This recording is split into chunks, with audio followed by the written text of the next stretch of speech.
మీ ఏం IT AI job అయితే join next it challenge. Job తెచ్చుకోండి, 5 లక్షలు తీసుకోండి.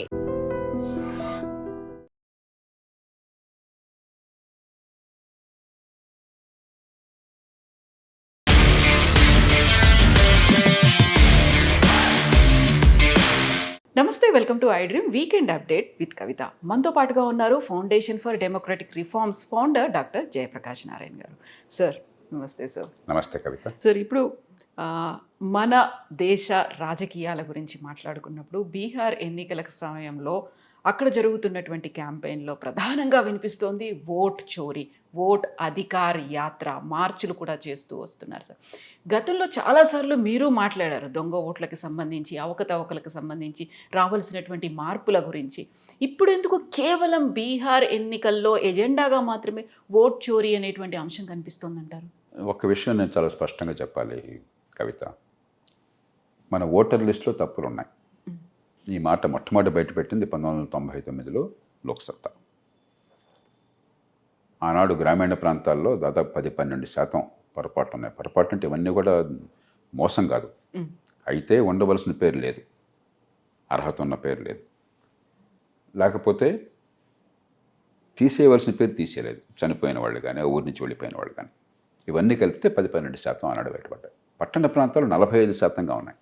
40 మహానగరాల్లో. అది హైదరాబాదులో ఉన్నాయి, బెంగళూరులో ఉన్నాయి, చెన్నైలో ఉన్నాయి, బాంబేలో ఉన్నాయి, మరి బెంగాల్లో చూసాము, కోల్కతాలో. దాదాపు కాస్త అటు ఇటుగా అదే పరిస్థితి. అంటే జాగ్రత్తగా చెప్తాను, ఉండవలసిన పేరు లేకపోవటం. పట్టణాల్లో ఎక్కువ, ఎందుకంటే ఎవరి మొహం ఇంకోటి తెలియదు. గ్రామాల్లో కనీసం అందరూ తెలుసు కాబట్టి ఓటర్లు పార్టీ కార్యకర్తలు పనుకుని కొంచెం ఓటర్ల జాబితా సరి చేస్తారు. అక్కడ ఉన్నాయి. కానీ అప్పుడు దాని మీద చాలా ఒత్తిడి తీసుకొచ్చాం. అప్పుడు ఇంకా ఓటర్ గుర్తింపు కార్డులు దేశం అంతా అందరికీ వర్తించి ఏర్పాటు చేయాలి. లోక్సత్తా ఒత్తిడి మీదే సార్వత్రిక ఓటర్ గుర్తింపు కార్డులు వచ్చినాయి దేశం అంతా కూడా. మీరు గమనిస్తే ఓటర్ గుర్తింపు కార్డులు ఉన్న కొద్ది దేశాల్లో భారతదేశం ఒకటి, ఫోటోతో సహా. అలాగే ఓటర్ జాబితాలో ఓటరు ఫోటో కూడా ముద్రించే ఏకైక దేశం కావచ్చు భారతదేశం. అలాగే ఎన్నో రకాలైనటువంటి పొరపాటు దొరకకుండా ఏర్పాటు ఉన్నాయి. పోస్ట్ ఆఫీస్ నోటలైజేషన్ ఉండాలని గట్టిగా పట్టుబట్టాం. కొంతకాలం పాటు అది కూడా నడిచింది. ఈ మధ్య డిజిటలైజేషన్ వచ్చింది, పరిస్థితి చాలా బాగుపడ్డది. 2004కు వచ్చేసరికల్లా గ్రామ ప్రాంతాల్లో 12% పొరపాట్లట 4-5% తగ్గిపోయినాయి. పట్టణాల్లో 45% పొరపాట్ల 10-12% తగ్గిపోయినాయి. అవి కూడా తప్పే, అంత మాత్రం కూడా ఉండకూడదు. కానీ ఇది వేరు, చాలామంది అర్థం చేసుకోండి. ఇది ఈ ఓటర్ల జాబితాలో కొన్ని పొరపాట్లు దొరకటం వేరు, ఓటర్ ఫ్రాడ్ వేరు, ఓట్లలో మోసం వేరు. ఆనాడే లోక్సత్తా ఇంకో సర్వే చేసింది. ఓట్లు వేసినట్టుగా నమోదైన వాళ్ళ పేర్లు ఉంటాయి కదా పోలింగ్ బూత్లో, వాళ్ళ పేర్లన్నీ తీసుకుని ప్రతి ఇంటికి వెళ్ళాం, ప్రతి మనిషి దగ్గరికి వెళ్ళాం. అక్కడ 0.9% పొరపాట్లు కనిపించినాయి. అది కూడా ఉండకూడదు. కానీ ఈ 5%, 10% పేర్లు అవకతవకలు ఉన్నాయి కాబట్టి 10% ఫ్రాడ్ అనేది అబద్ధం. ఇది అంచేత ఓటర్ల జాబితాలో పొరపాట్లు వేరు, పొరపాట్లు దొరకడం వేరు, ఓట్లలో పొరపాట్లు వేరు. మూడోది, ఈ ఓటర్ల జాబితా తయారు చేసేది పేరుకి ఎన్నికల సంఘం, కానీ ఎన్నికల సంఘానికి ఏమీ పాత్ర ఉండదు. ఎన్నికల సంఘం అంటే అక్కడ 3 కూర్చుంటారు ఢిల్లీలో. 98 కోట్ల మంది ఓటర్లు ఉన్నారు దేశంలో. వాళ్ళు కూర్చుని అక్కడ నిర్ణయం చేస్తారనుకున్నారా? పూర్తిగా జిల్లా కలెక్టర్ ఆధ్వర్యంలో. నేను చాలా స్పష్టంగా చెప్తాను, జిల్లా కలెక్టర్ ఆధ్వర్యంలో. జిల్లాల్లో అయితే రెవెన్యూ అధికారులు, మామూలుగా అసిస్టెంట్ ఎలక్టరల్ రిజిస్ట్రేషన్ ఆఫీసర్ ఉంటారు. ఓటర్ల జాబితా అంతా ఆయన చేతుల్లో ఉంటే తహసీల్దార్, మనకి ఎంఆర్ఓ తహసీల్దార్. ఆ పైన అప్పీల్ ఉండేది ఆర్డీఓకి, రెవెన్యూ డివిజనల్ ఆఫీసర్. మహానగరాల్లో అయితే మున్సిపల్ కమిషనర్, హైదరాబాద్ అనుకోండి మున్సిపల్ కమిషనర్, ఆయన మొత్తం సిబ్బంది. ఇది జరిగేది, ఈ యంత్రాంగం అంతా ఎవరి చేతుల్లో ఉంటుంది? రాష్ట్ర ప్రభుత్వం చేతుల్లో. 100% ఎందుకంటే ఇది ఎలక్షన్ 2 నెలలు జరిగేది కాదు. ఎన్నికలు ఓటర్ల జాబితాలో ప్రక్షాళన కానీ పేర్లు చేతలు తీసే కానీ ఎలక్షన్ టైంలో జరగదు. ఎలక్షన్లు కానప్పుడు జరుగుతుంది. ఎలక్షన్ టైంలో ఎన్నికల సంఘానికి కొంత పాత్ర ఉంటుంది పరిపాలనలో. మిగతా 4 సంవత్సరాల 10 నెలలు పూర్తిగా రాష్ట్ర ప్రభుత్వం చేతుల్లో. కర్ణాటకలో ఓటర్ల జాబితా అవకతవకలు ఉన్నాయి, ఒక నియోజకవర్గంలో బయటపెట్టారు. కర్ణాటకలో ప్రభుత్వం ఎవరిది? కాంగ్రెస్ ప్రభుత్వం. మరి అన్ని అవకతవకలు ఉన్నట్టయితే అసెంబ్లీ ఎన్నికల్లో ఎట్లా గెలిచారు? ఏం జరిగింది అక్కడ? కాబట్టి పొరపాట్లు ఉన్నాయి. మొత్తం మీద సేఫ్ గార్డ్స్ ఉన్నాయి. దొంగ ఓట్లు పడే అవకాశం లేకుండా అన్ని రకాల జాగ్రత్తలు ఉన్నాయి. అలాగే ఓటర్ల జాబితాని సవరించడంలో పార్టీల పాత్ర పూర్తిగా ఉన్నది. వారు ఏం చేశారు? ఎన్నికల సంఘం వాళ్ళు ప్రతి పోలింగ్ బూత్కి ఒక బ్లాక్ లెవెల్ బూత్ ఆఫీసర్ అన్నారు. Polling booth level officer, BLO అన్నారు. ప్రతి పోలింగ్ బూత్కి గుర్తింపు చెందిన పార్టీలకి బ్లాక్ లెవెల్ ఏజెంట్ అన్నారు, బూత్ లెవెల్ ఏజెంట్ అన్నారు, బిఎల్ఏ అన్నారు. వాళ్ళతో కూర్చుని వీళ్ళు చేయొచ్చు. మరి పార్టీలు ఆ పని చేయకుండా, కనీస పని చేయకుండా ఊరికి ఆరోపణలు చేస్తే ఎట్లాగా? మీ పేరు ఉన్నట్టయితే, మీ పేరు లేనట్టయితే మీకు వెంటనే అప్లికేషన్ పెట్టే అవకాశం ఉంది. ఆన్లైన్ అప్లికేషన్ అవకాశం ఉంది ప్రస్తుతం. నేను కొంత వెరిఫై చేయించాను ఇక్కడ. ఆన్లైన్ కూడా చేస్తే మన కుర్రకారుకి 18 దాటిన వాళ్ళు ఎవరు ఉన్నారు కదా, వాళ్ళ పేరు నమోదైనా కావాల్సిన అప్లోడ్ చేసినట్టయితే. కాబట్టి సిస్టమ్ పర్ఫెక్ట్ కాదు. మనలాంటి దేశంలో అడ్రస్ సరిగ్గా తెలియవు, అసమర్థత ఉంటుంది, కొన్ని సందర్భాల్లో ఒత్తిళ్లు కూడా ఉంటాయి. ఖచ్చితంగా స్థానికంగా కొన్ని ఒత్తిళ్లు కూడా ఉండొచ్చు. కానీ ఇదంతా కూడా చెడిపోయింది. ఎన్నికలని అబద్ధం, ఎలక్ట్రానిక్ ఓటింగ్ మెషిన్ అంతా రిగ్గింగు, ఓటర్ల జాబితా అంతా దొంగవే. ఇవన్నీ కూడా చాలా ప్రమాదకరమైన తొందరపాటు మాటలు, నిస్పృహ నుంచి వచ్చే మాటలు తప్ప వాస్తవాలు కాదు. ఈ ఎన్నికల్లో ఎంత బలమన్న ప్రభుత్వాలైనా ఓడిపోతున్నాయి. ఎన్టీ రామారావు లాంటి మహానాయకుడు అంత జనాకరణలోనే ఓడిపోయాడు ఆయన. చంద్రబాబు నాయుడు గారు బ్రహ్మాండంగా ఉందనుకుంటే ఆయన ఢామని ఓడిపోయాడు. ఇప్పుడు జగన్మోహన్ రెడ్డి గారు ఢామని ఓడిపోయారు. కేసీఆర్ 10 ఏళ్ళు బ్రహ్మాండంగా ఉందనుకుంటే ఇప్పుడు ఢామని ఓడిపోయారు. వేరే రోజు అక్కర్లా మనకి. కాబట్టి నేను గెలిస్తేనే ఎన్నికలు బాగా జరిగినాయి, నేను ఓడిపోతే ఎన్నికలు బాగా జరగాలని చెప్పిన వాదన చాలా ప్రమాదకరమైనది. లోపాలు ఉన్నాయంటే కొన్ని లోపాలు ఉన్నాయి, ఖచ్చితంగా సవరించాలి. ముఖ్యంగా ఓటర్ల జాబితాలో, ముఖ్యంగా పట్టణ ప్రాంతాల్లో లోపాలు ఉన్నమాట వాస్తవం.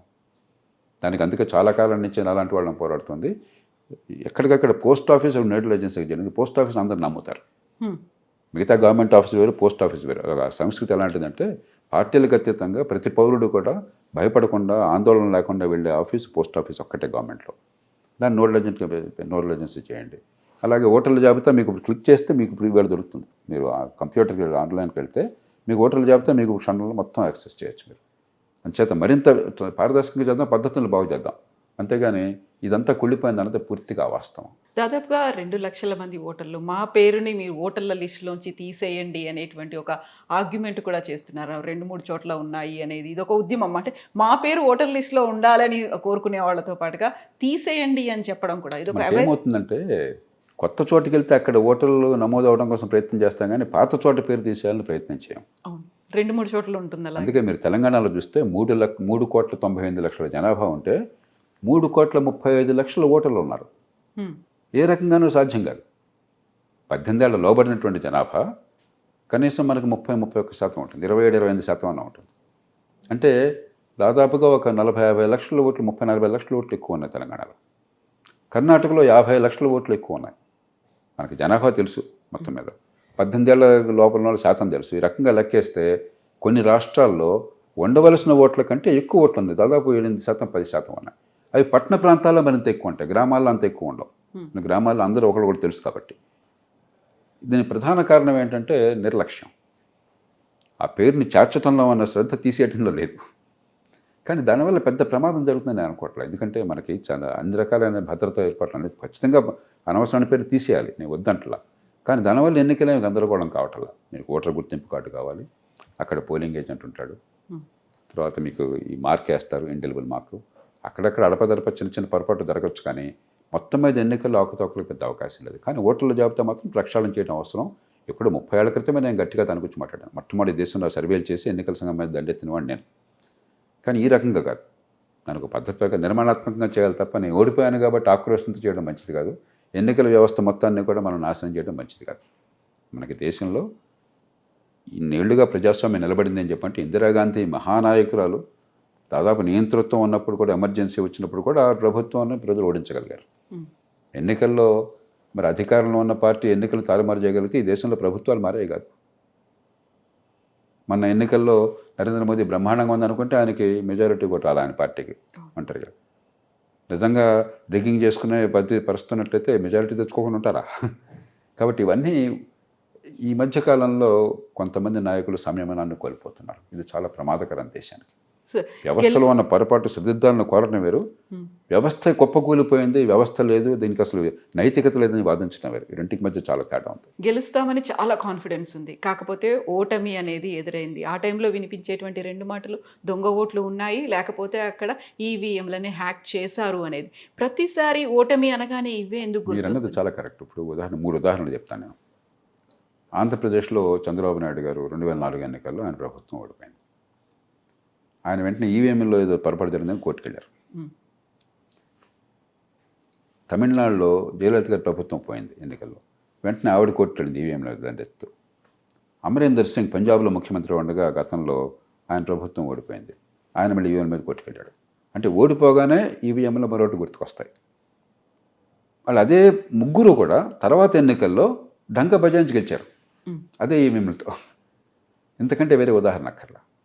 అంచేత మన ఎన్నికల్లో చాలా పొరపాటు ఉన్నాయని నేను రోజు చెప్తున్నాను.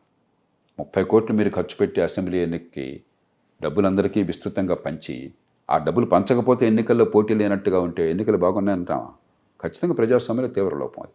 అది వీళ్ళు చేస్తున్నారు, వాళ్ళు చేస్తున్నారు, ప్రధాన పార్టీలు అన్నీ చేస్తున్నారు, అభ్యర్థులు చేస్తున్నారు. ఇవన్నీ సవరించడానికి మౌలికమైన మార్పులు కావాలి. కానీ సమస్య ఈవీఎంలో లేదు, ఓటర్ల జాబితాలో కొద్ది సమస్యలు ఉన్నా కూడా అది సమస్య కాదు నిజంగాను. ఓటింగ్లో లేదు, రిగ్గింగ్లో లేదు. సమస్య రాజకీయ సంస్కృతిలోనూ ఎన్నికల వ్యవస్థలోనూ ఉన్నది. డబ్బులు ఖర్చు పెట్టేవాడే అభ్యర్థి. డబ్బులు ఖర్చు పెట్టే శక్తి లేకపోతే నువ్వు పనికిరావని చెప్పిన సంస్కృతి తీసుకొచ్చాం మనందరికీ చేసేది. ఆ డబ్బుల నుంచి రాజకీయం, రాజకీయం నుంచి డబ్బులు, ఈ విషయాలను చెప్పుకున్నాం. సమస్య దాని నుంచి ఉందో తప్ప పోలింగ్ ప్రక్రియలో లేదు. ఇది బాగా అర్థం చేసుకోవాలి. మన రాజకీయం బాగుందని మెడమే తలకాయనాడు వాడు అండం. కానీ రాజకీయం బాగోలేనిది పోలింగ్ ప్రక్రియలో సమస్య వల్ల కాదు, డబ్బుల పంపిణీ వల్ల, తాత్కాలికమైన తాయిలాలను శక్తికి మించి చేసి రాష్ట్రాన్ని అధోగతి పాలు చేసే వ్యవస్థ వల్ల, అలాంటి రాజకీయ సంస్కృతి వల్ల, కులం పేరుతో మతం పేరుతో రాజకీయాన్ని సృష్టించి ఆ పేరుతోనే ప్రజలను సమీకరించి ఏర్పాట్లు చేయడం వల్ల, నిరంతర అవినీతి వల్ల, ఈ కారణాలుగా ఇంత ఖర్చు పెట్టేసరికి అవినీతి అనివార్యమవుతుంది. నిరంతర అవినీతి వల్ల, అధికార యంత్రాంగం, పాలనా సిబ్బంది జవాబుదారీతనం లేకపోవటం వల్ల, అధికార కేంద్రీకరణ వల్ల, చట్టబద్ధ పాలన లేకపోవటం వల్ల ఉన్నాయి. అవన్నీ పట్టించుకోకుండా ఎన్నికల ప్రక్రియలో పోలింగ్ బూత్ వల్ల పరిస్థితి మారుతుందని భ్రమపడితే అంతకంటే పొరపాటు లేదు. పోలింగ్ బూత్లో ఎవరన్నా కూడా పోటీ చేసే అభ్యర్థులు వీళ్ళే కదండి. ఈ పార్టీ తరపున ఆ పార్టీ తరపున కానీ మీరు ఒకసారి చూడండి, ఏ పార్టీ అని దుర్బిన్ చేసి చూడండి. కర్ణాటక చూడండి, తెలంగాణ చూడండి, ఆంధ్రప్రదేశ్ చూడండి. నిన్నటిదాకా ఆ పార్టీలో ప్రముఖులు, ఇవాళ ఈ పార్టీలో ప్రముఖులు. సమస్య ఎన్నికల నిర్వహణలో కాదు, రాజకీయ ప్రక్రియలో ఉన్నది, ఎన్నికల వ్యవస్థలో ఉన్నది. And for more videos, Please subscribe to iDream. Please subscribe to iDream. Please subscribe iDream. And please subscribe to iDream. For more videos, subscribe to iDream. please like, share and subscribe to the channel. Congratulations, iDream. Subscribe to iDream. Subscribe to iDream. So subscribe to iDream Media. iDream ki iDream team andarki huge congratulations. Please subscribe iDream Media. Please subscribe to iDream. Subscribe iDream. Please subscribe to iDream. iDream అంటే నా కళల ఛానల్ను subscribe చేసుకున్న నోరు తిరుగుతలేదు, మీరైతే గంట గుర్తు కొట్టండి. For more such videos, please subscribe to iDream. Subscribe to iDream. Please subscribe to iDream. Please subscribe iDream Media. Please do subscribe to iDream. Please subscribe to iDream Media. For best entertainment and information, please subscribe iDream. And don't forget to subscribe to iDream.